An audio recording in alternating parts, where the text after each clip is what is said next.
할렐루야, 반갑습니다. 우리 1966 큐티 선교회에서 오늘은 큐티 세미나를 하는 날입니다. 특별히 갈라디아서를 시작하면서 갈라디아서 성경 배경 세미나를 하려고 합니다. 앞서서 우리가 매번 하는 것들이지만 우리가 큐티를 어떻게 해야 되는지 다시 한번 큐티의 삶에 대하여, 큐티의 방법에 대해서 한번 리마인드하는 시간들도 같이 가져가기를 원합니다. 여러분, 큐티하면 가장 중요할 게 뭘까요? 큐티는 하나님과 만남의 시간입니다. 우리 신앙생활의 가장 궁극적인 목표는 하나님과 내가 얼마나 친밀한 관계를 맺고 있는가, 또 그 친밀감이 얼마나 많이 회복되어져 가고 있는가, 이것이 우리 신앙생활의 진정한 목표가 되어야 된다고 믿습니다. 그런 면에서 하나님과 내가 조용한 시간을 가지기 전에 하나님께서 우리를 향해서 얼마나 많은 사랑을 베풀고 계시고 또 우리를 사랑하고 계시는지 사랑의 고백을 먼저 듣는 시간을 꼭 가지시기를 바랍니다. 큐티책을 앞에 두고 하나님께서 우리를 향해서 하시는 사랑의 고백을 듣기를 원합니다. 사랑하는 내 아들아, 사랑하는 내 딸아, 너는 나의 사랑이요 나의 큰 기쁨이란다. 나는 어제도 너와 함께 했고 지금도 너와 함께하며 영원히 너와 함께 한단다. 하나님께서 우리를 향해서 하시는 사랑의 고백입니다. 이 고백을 듣고 우리도 하나님 앞에 사랑의 고백에 화답이 있기를 원합니다. 저도요, 아버지 하나님 사랑합니다. 이제 제가 성경 갈라디아서를 묵상합니다. 저자인 바울에게 주셨던 그 놀라운 성령님의 감동을 지금 저에게도 허락해 주시옵소서. 예수님의 이름으로 기도합니다. 이렇게 하나님의 사랑의 고백을 듣고 우리 또한 하나님을 향해서 사랑의 고백을 올려드림으로 서로 친밀감을 확인하는 그런 시간들을 가지시기를 바랍니다. 아주 쉬운 큐티 6가지 귀고리 교육인데요. 우리가 큐티를 하면서 어떤 하나님을 우리가 가장 이해를 하고 있어야 되는가라고 했을 때 바로 말씀하시는 하나님입니다. 우리가 하나님을 표현할 때 사랑의 하나님이나 인자의 하나님이나 전능하신 하나님이나 여러 가지로 표현할 수 있습니다만은 하나님께서 가지고 있는 속성 가운데 가장 귀한 속성은 바로 말씀하시는 하나님이죠. 하나님은 말씀으로 천지를 창조하셨고요, 말씀으로 모든 것을 행하시는 가장 큰 능력이 말씀에 있다라고 하는 것을 우리는 너무나 잘 알 수가 있습니다. 그런 면에서 하나님과 내가 1:1의 시간을 내어드리면서 제일 먼저 우리가 해야 될 것은 바로 말씀하시는 하나님의 말씀을 잘 듣기 위해서 우리가 조용한 장소로 가는 것이죠. 우리가 조용한 장소로 가면서 여러분이 좋아하시는 임재 찬양, 여러분이 참 빨리 하나님의 임재 속에 들어갈 수 있는 찬양을 하고 조용한 곳으로 찾아가면 참 좋겠습니다. 큐티책을 들고 왕이신 나의 하나님, 내가 주를 높이고, 왕이신 하나님 이 찬양을 해도 좋고요. 제가 가장 좋아하는 찬양 가운데 하나, 구주를 생각만 해도 이렇게 좋거든,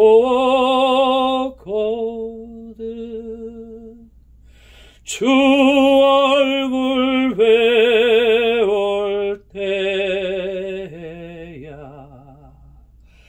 얼마나 좋으랴.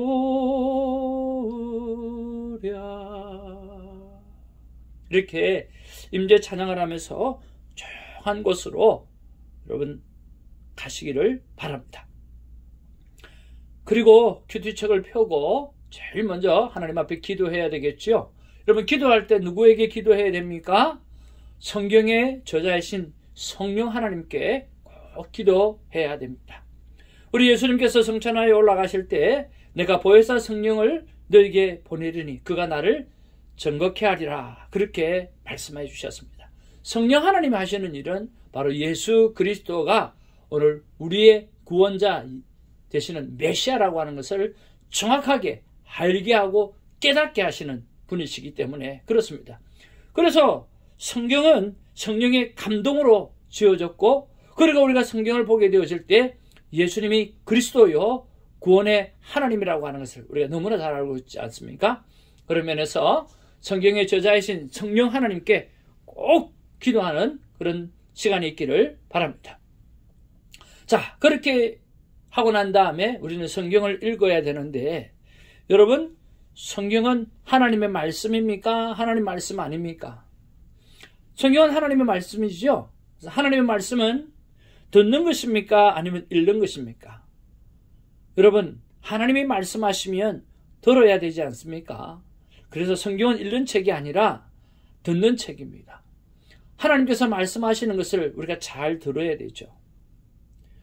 그러니까 성경을 듣기를 목적으로 성경을 읽어야 한다라고 하는 이야기예요.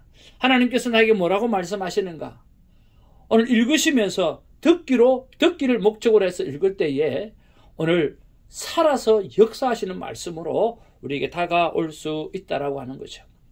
그래서 여러분 성경을 읽을 때에 듣기를 목적으로 해서 제일 먼저는 큰 소리를 내어서 읽으시길 바랍니다.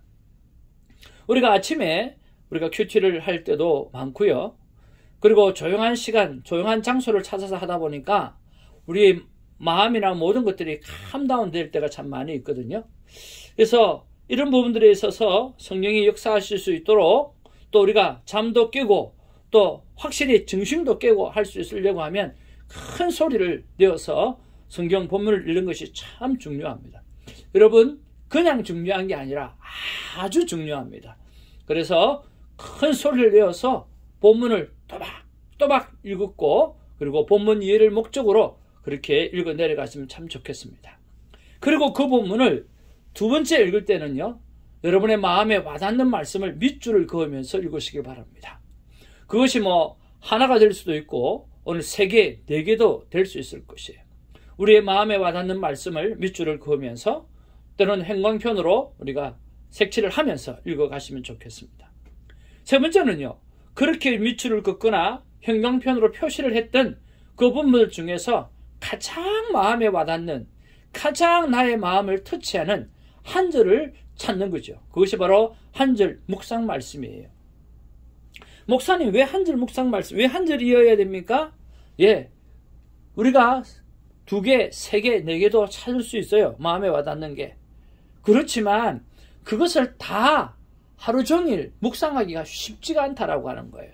그래서 한 절이라도 제대로 묵상하고 한 절이라도 제대로 적용하며 살아가는 그런 삶의 모습이 필요하다라고 하는 거죠.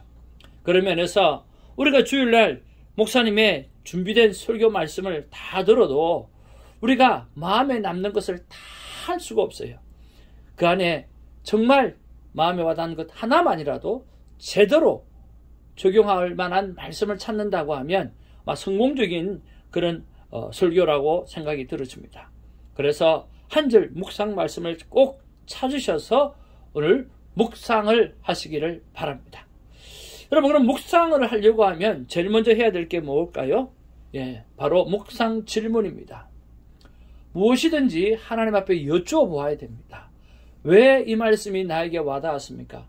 이 말씀을 통해서 하나님, 내가 어떤 삶을 살아내기를 원하십니까?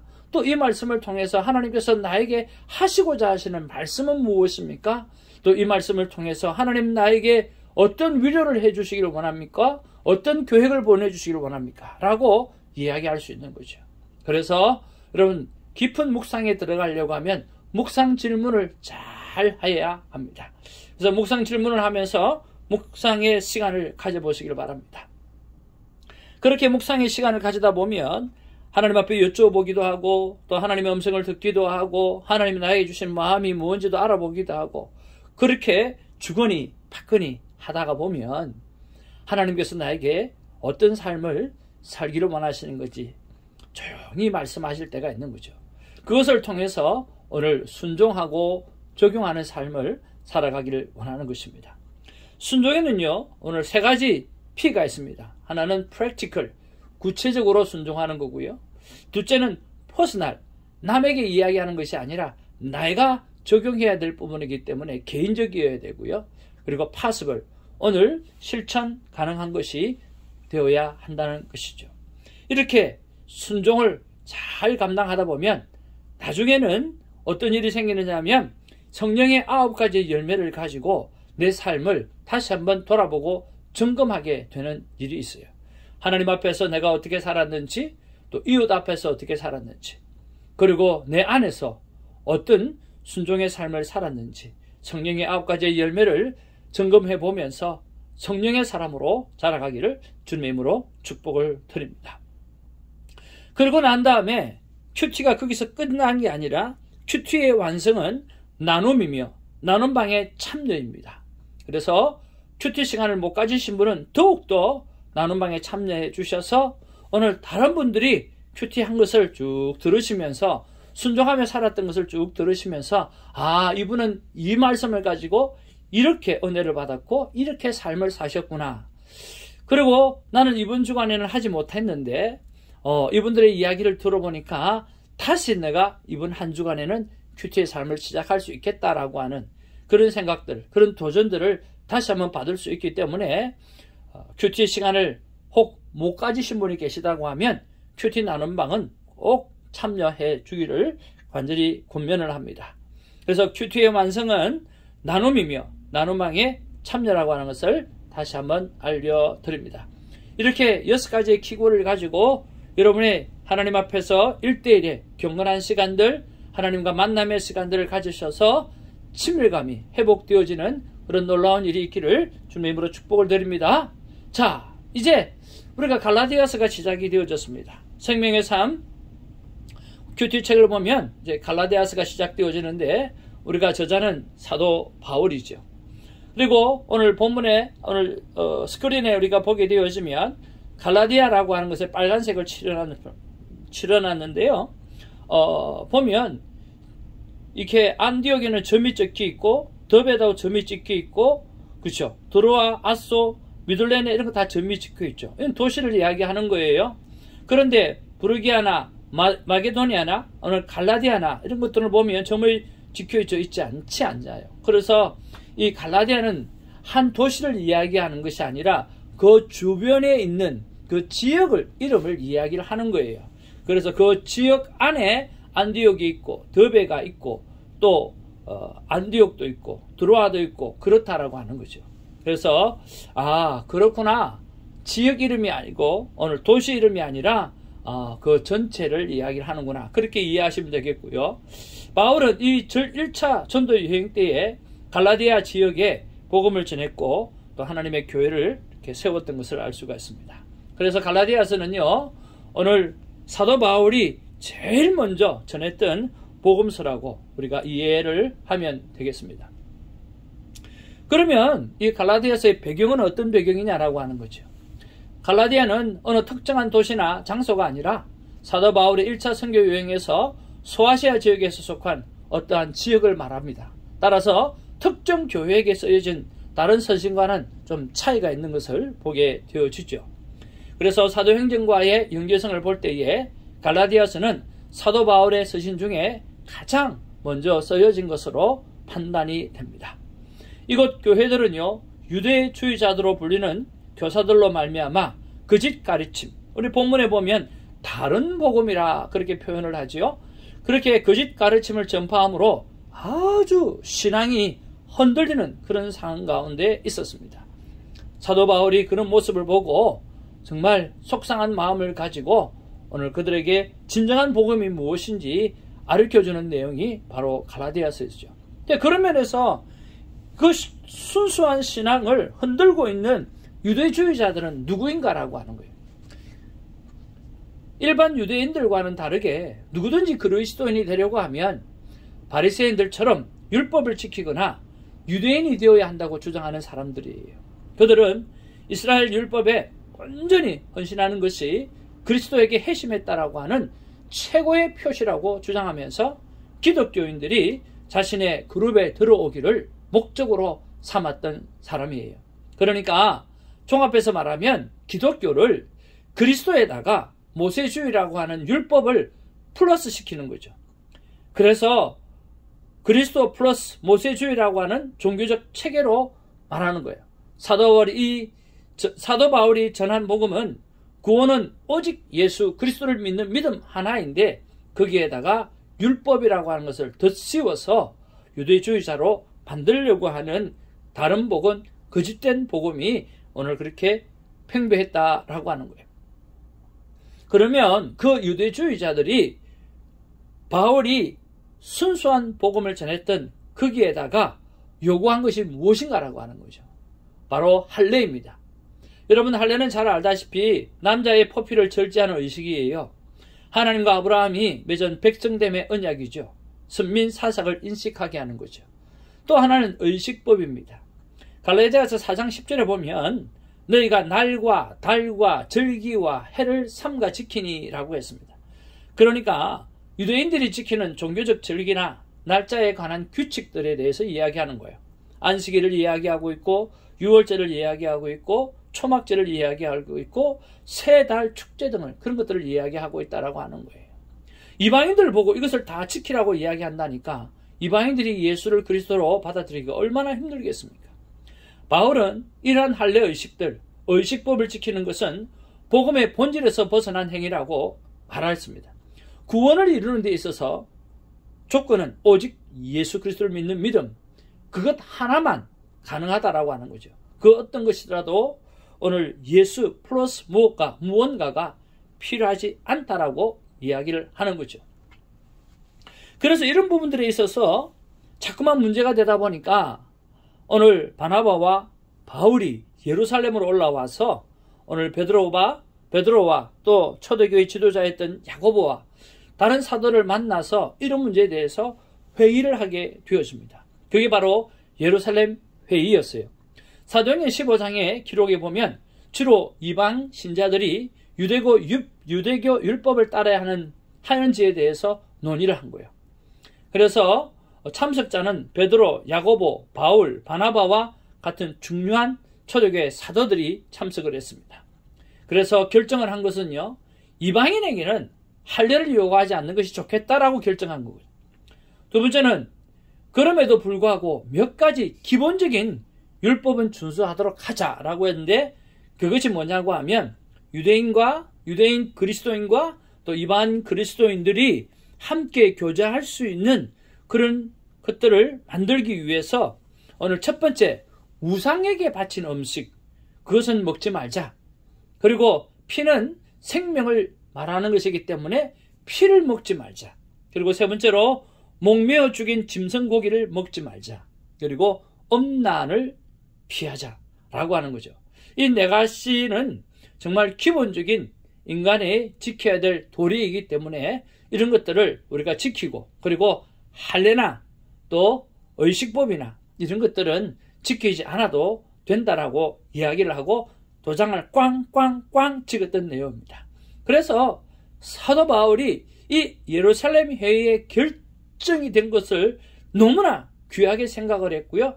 그 이후로 이방인들에게 복음을 엄청나게 전하게 되어지고 정말 자신감 있게 그렇게 전하게 되어졌던 놀라운 회의가 바로 예루살렘 회의였거든요.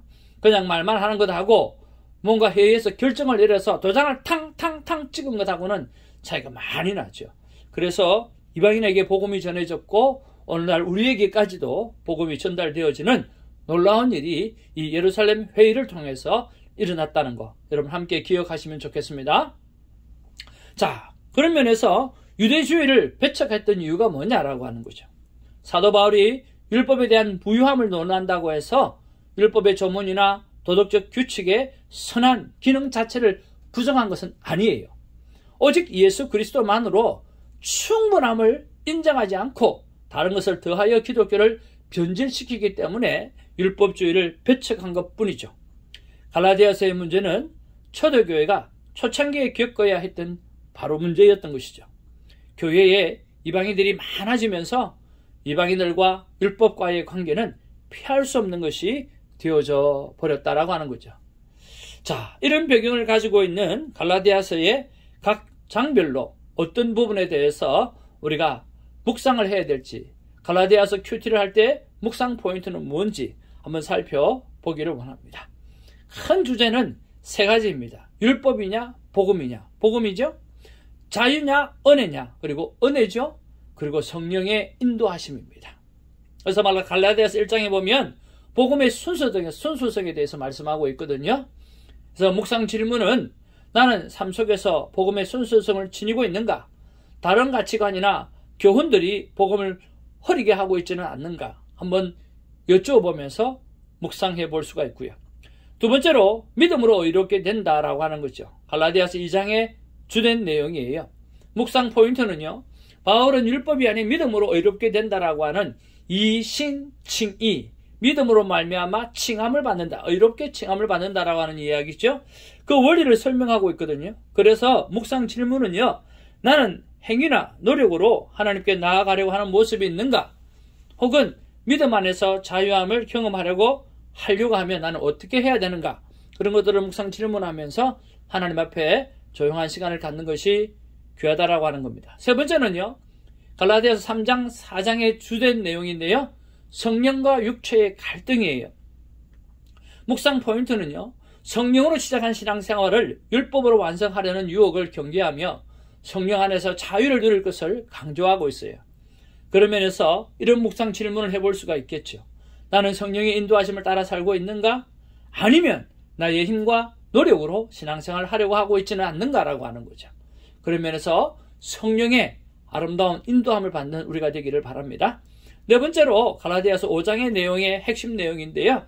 그리스도 안에서의 자유예요. 묵상 포인트는요.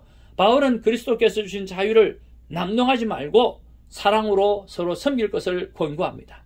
또한 성령의 열매를 맺는 삶을 살라고 말씀하고 있죠. 그래서 이 부분들을 통해서 묵상 질문은 나는 그리스도 안에서의 자유를 어떻게 사용하고 있는가? 또 내 삶에 성령의 열매가 얼마나 맺히고 있는가라고 하는 것을 질문을 하고 또 하나님의 음성을 듣는 귀한 시간이 있기를 바랍니다. 갈라디아서 5장 6장의 주된 내용입니다. 성령의 열매를 맺는 삶이죠. 묵상 포인트는요. 바울은 성령의 열매로 사랑, 기쁨, 평화, 인내, 자비, 선함, 충성, 온유, 절제와 같은 덕목을 강조하지요. 육체의 소욕과 반대되는 성령의 열매가 맺혀져야 함을 설명하고 있다라고 하는 것입니다.